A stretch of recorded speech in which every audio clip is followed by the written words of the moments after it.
My name is Sage and I'm 34 years old. Today, I have a kind of silly story to tell you, but it's still something that bothered my family for years before my husband and I finally put our foot down. Let me start from the beginning.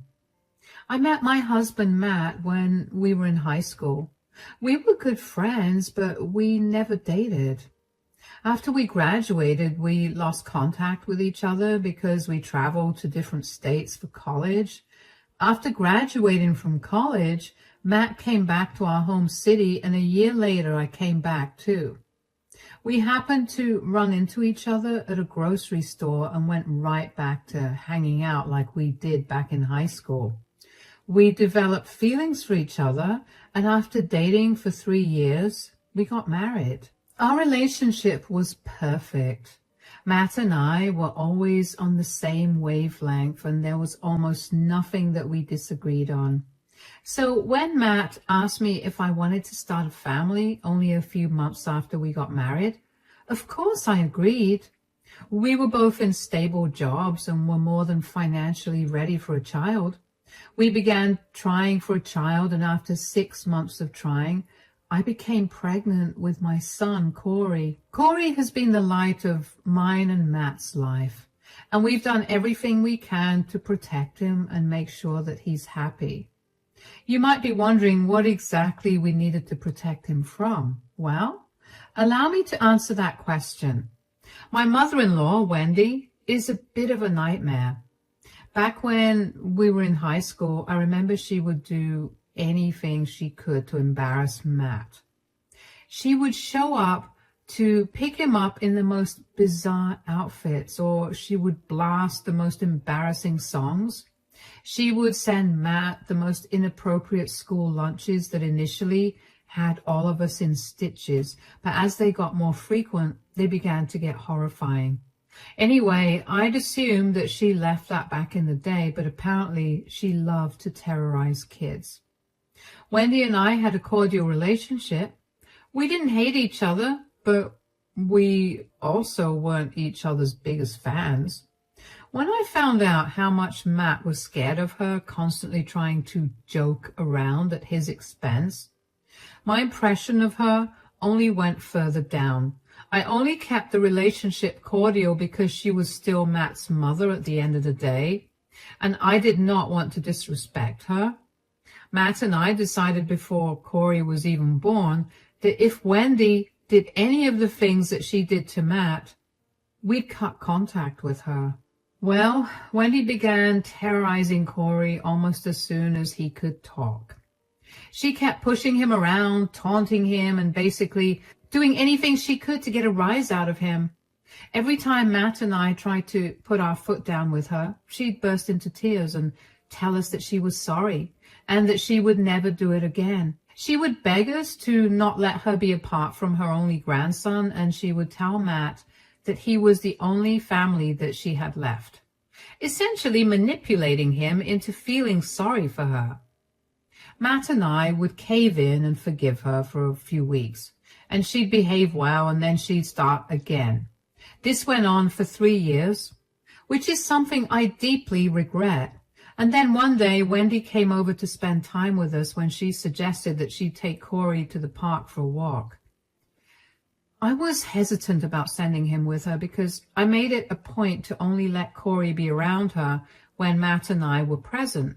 She usually never made any of her jokes when we were around, but Wendy was very insistent about taking Corey to the park. And when Corey heard that he could go to the park, he also started begging me. So I told them that they could go, but they had to be back in half an hour. I gave Corey some cookies to snack on and sent him on his way with Wendy. Half an hour later, Corey comes into the home and is bawling. I didn't even ask Wendy what happened. I tried my best to calm Corey down, but he refused to tell me anything other than, "Nana was so mean." When Corey was slightly calmer, I went to Wendy and I asked her what she had said to him. "What did you say to Corey?" "What do you mean?" "He's been crying and he won't tell me what you said to him." "How do you know that I said something?" Well, he wasn't crying when he left the house with you, but after he came back, he's been crying nonstop. So, it could have been one of the boys at the park that said something mean. Corey told me that you said something mean to him. Can we not play this game? Just tell me what you said. I didn't say anything mean. I was just pulling his leg. Corey, sweetie, come here. Yes, Mama?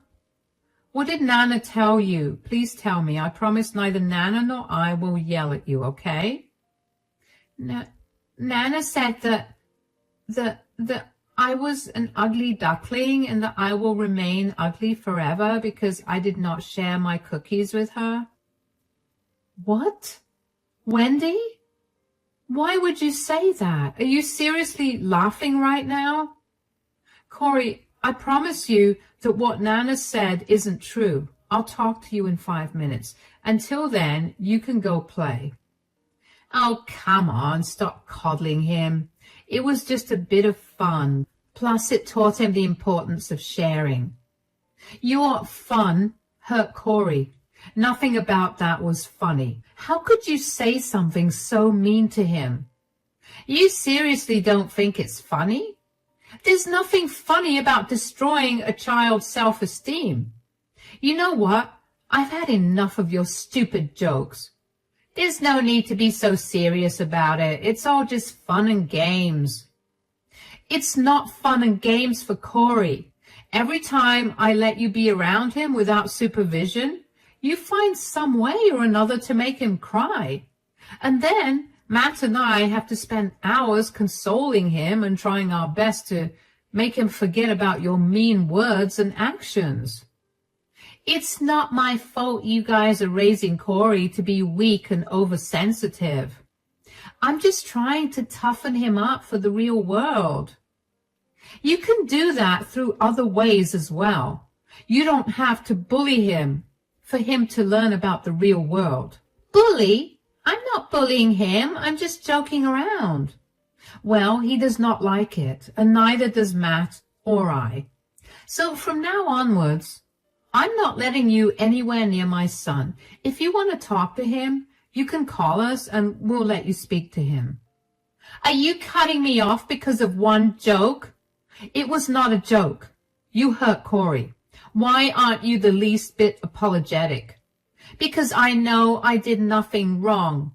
You know what? Fine. I'll stay out of your lives. I don't want to be around such insensitive people. I was glad that Wendy left the house when she did, because if she didn't, I was sure that I was going to say some really mean things that she definitely would not have appreciated.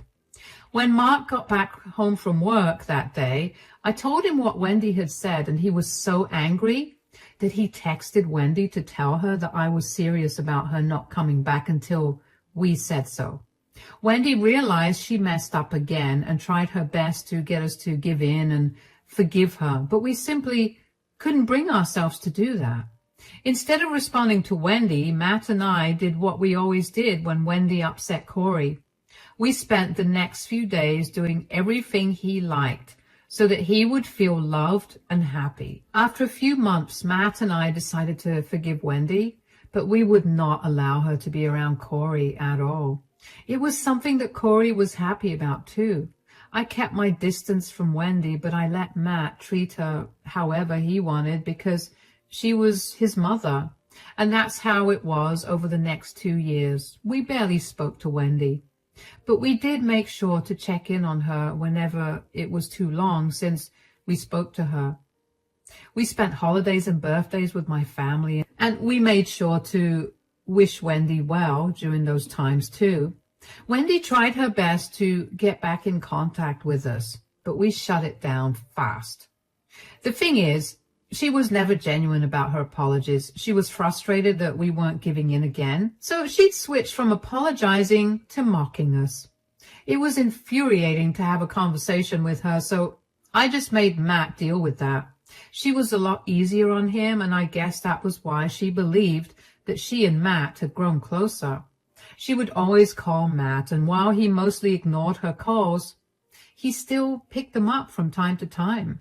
Anyway, one day while Matt was in the shower, Wendy called him.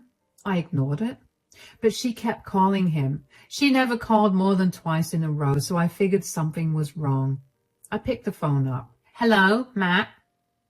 Hi, Wendy. Matt's taking a shower right now. Is everything all right? Oh, yeah. I'll just call when Matt's free. I needed to ask him for a favor. No, it's okay. What is it? I just feel a lot more comfortable talking about this with Matt, so I think I'll just wait. He'll tell me anyway, especially if it will involve a decision that we need to make together. Well, my house had some water damage, so it's getting renovated right now, and I wanted to know if I could stay at your place for a while. Oh, how long do you need to be out of your house? About a month, but it could be longer depending on how fast the work gets done. They're still discovering places around the house that have water damage. Ah, I know that we don't exactly have the best history, but I would really appreciate it if you help me out. You know that I don't like you being around Corey. You always use him to play pranks, and not only is it embarrassing for us, but it's also very embarrassing for him. I know. I got it from the last time you yelled at me. I have nowhere else to go. I wanted to talk to Matt because he'd be more understanding about this. Even if Matt was more understanding, he'd still need to talk to me about this. Why are you such a prude? Gosh, it's like you can't even take a joke. I can take a joke when it's good. What you do is humiliating, not funny. Are you seriously going to hold that over my head forever?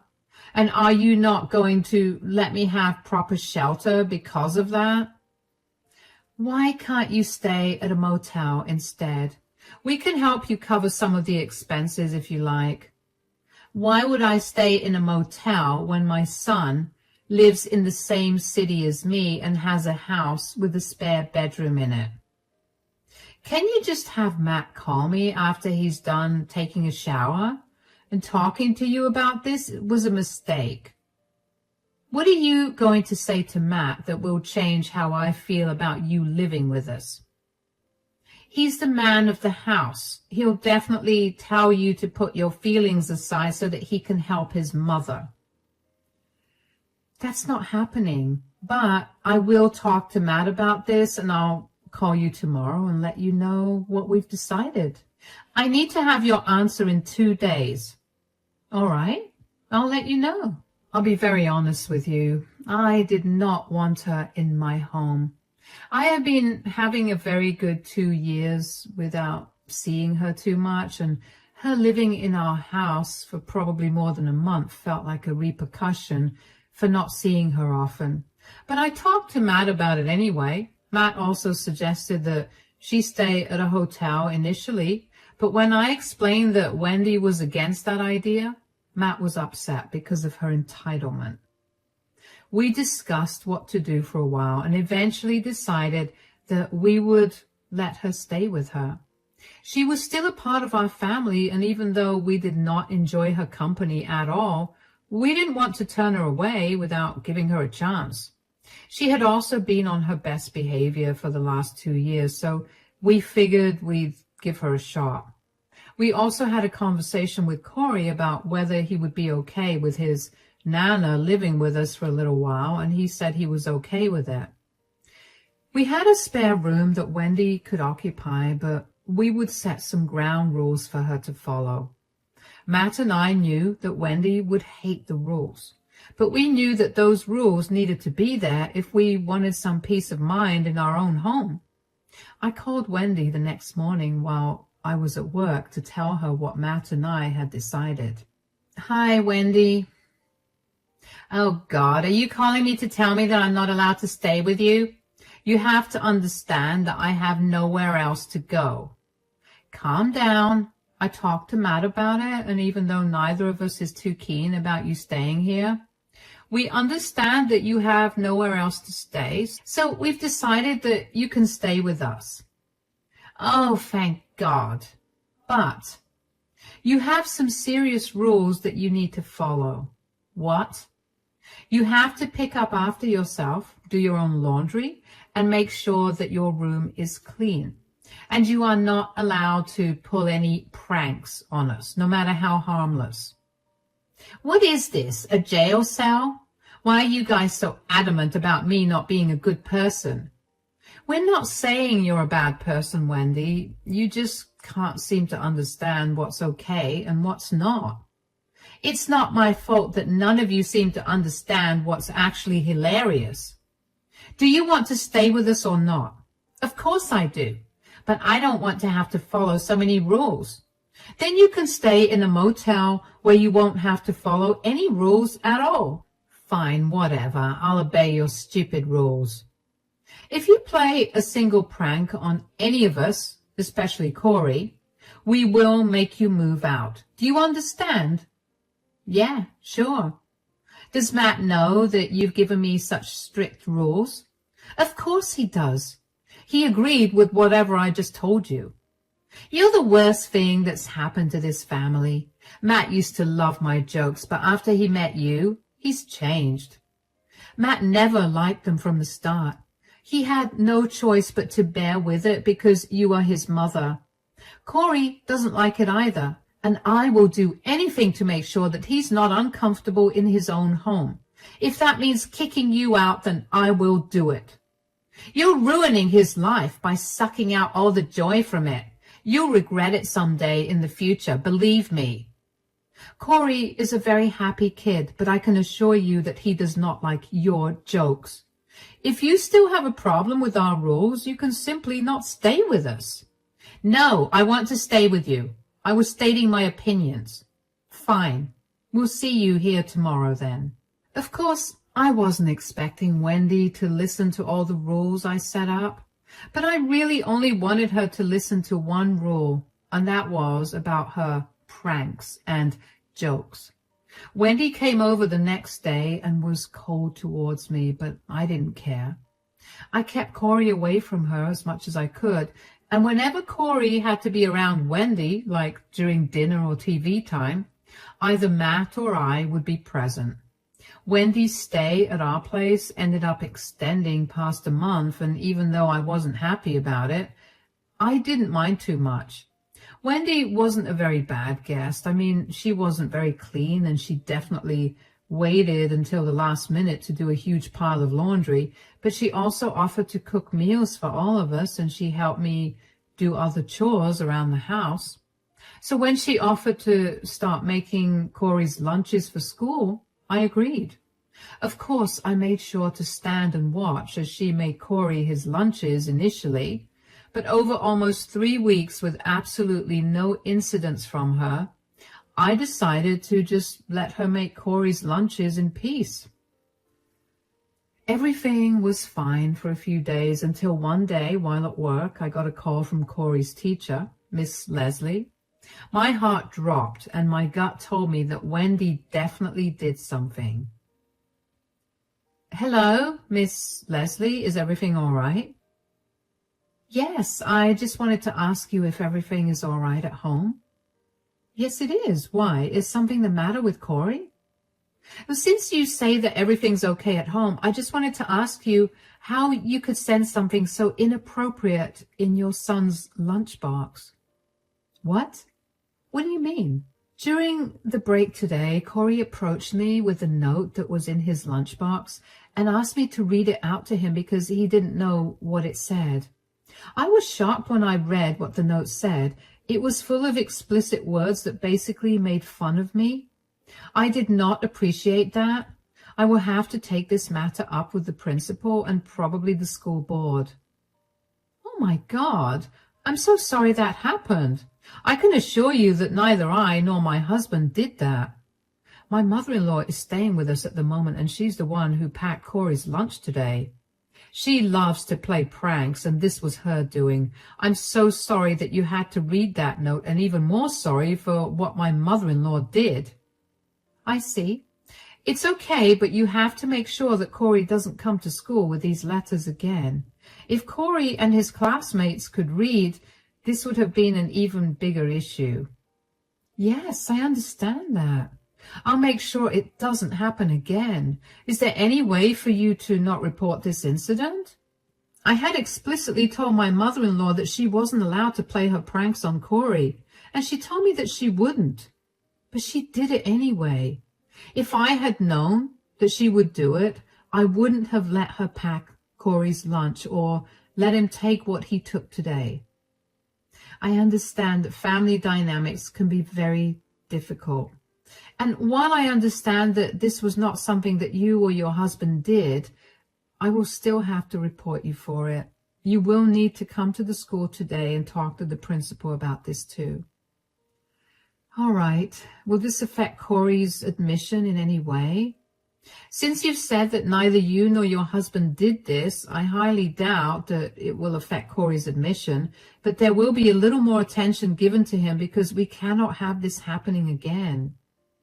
Okay, that's no problem then. I'll make sure to take better care of Corey, and I'll talk to my mother-in-law about her actions as well. Also, as Corey's teacher, I feel like it's my place to tell you that someone like your mother-in-law is not exactly the best influence on Corey. He could pick up a lot of bad behaviors from her, which would only affect him in the long run. Yes, I know. My mother-in-law is only staying with us because her house is being renovated. Corey isn't her biggest fan because he hates her pranks too. I'll make sure to keep her away from him anyway. That's good. Will you be able to make it to school in an hour? Yes, I'll be there. My face was red, and I didn't know if it was because of embarrassment or anger. I immediately called Matt and explained what had happened. We took the rest of our days off and made our way to Corey's school. When we got there, Miss Leslie had Corey standing with her while we sat with the principal. The principal handed us the note that Wendy had sent Corey, and it was exactly like one of the notes that she'd send Matt when he was in high school. It had a lewd joke at Miss Leslie's expense and a very unflattering caricature of a woman with reference to that joke. For the next hour or so, Matt and I spoke to both the principal and Miss Leslie about how inappropriate the note was. They reminded us of the school policies and told us that they were only letting it go this time because this was the first time. The principal was very firm when he told us that if Corey came to class with another inappropriate note like the one that he had brought in that day, they would be forced to expel him. Of course, Matt and I promised him that it wouldn't happen again, and that's when both the principal and Miss Leslie began to ask more questions about Wendy. They asked Matt and me first and then Corey, and it became pretty clear to them that none of us liked Wendy or her antics. The principal then went on to berate us for tolerating Wendy in our lives for so long when she'd been so horrible to Corey almost all his life. Matt and I were ashamed, but we also recognized how right he was. We had let Wendy manipulate us for too long, and our son suffered at her hands. We left the office with Corey in our arms, and we took him out for ice cream and made sure he was doing okay before we went back home. When we got home, Wendy was standing at the door waiting. How was school, Corey? Corey, sweetie, go to your room. Mommy has to speak to Nana. What's wrong? What's wrong? What's wrong? Do you know how much trouble you almost got Corey in today? What do you mean? Do not play dumb, Wendy. We were called into Corey's school because of the note that you put in his lunchbox. Why did you do that? Do you know how embarrassing that was for us? Oh, come on. That was just a joke. Why is everyone so uptight? I'm sure his teacher got a good laugh out of it. You think his teacher got a good laugh out of you calling her fat and ugly, among many other explicit words? I would have laughed. Nobody cares about that. Nobody cares about what you find funny or not, Mom. You almost got my child thrown out of school because you thought something was funny. Geez, when did you get so uptight? You used to love all my jokes. I liked them when they weren't embarrassing or hurtful, but this is crossing way too many lines. Sage and I had to sit in front of the principal today and listen to him and Corey's class teacher berate us for the note and for letting you near him. So let them say what they have to say. You're not going to listen to them, are you? Of course I'm going to listen to them. I've tolerated enough of your humiliation. and it's time for you to go. What? You're choosing some humorless loser's words over your own mother? No, I'm choosing my son over your humorless gags. You need to get out of our house and out of our lives for good. I don't ever want to see your face again. You can't be serious. You're my son. You can't just abandon your mother this way. Sage, say something. We warned you before you came to stay with us that we would kick you out if you played any more pranks. You agreed to not do it either, and now that you did, you need to face the consequences. Fine, you can kick me out of the house, but you can't kick me out of your lives for good. I promise I won't do this again. You've made this promise 1,000,000 times already, and every single time you've broken it. Why would I believe you now? You've caused enough distress to my family, and now I won't allow any more. Pack your bags and leave.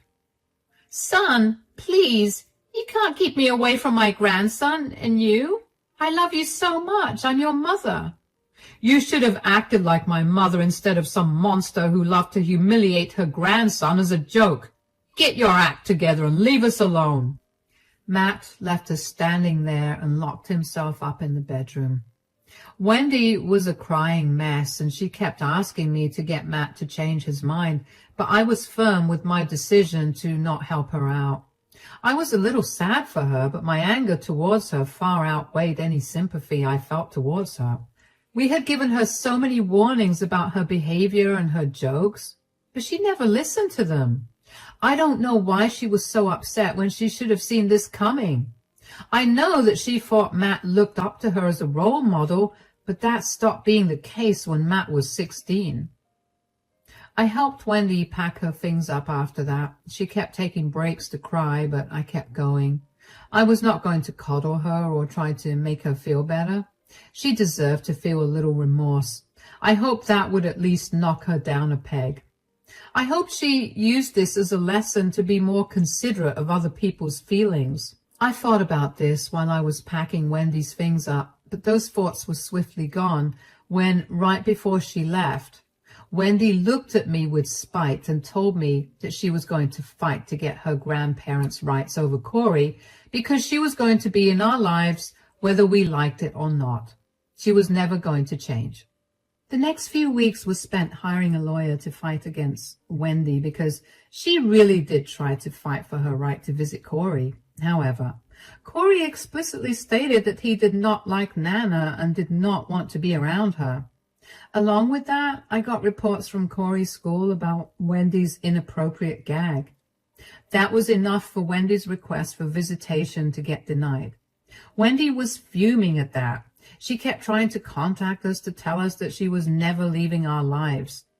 She even went as far as to show up at our house at random times just to knock at our door and scream like a banshee. Initially, Matt and I ignored her, but when we noticed how terrified Corey was getting, we decided to file for a restraining order against Wendy. Once we were granted that, Wendy stopped coming around. That did not stop her from blasting us on social media for being horrible people with no sense of humor or care for their family.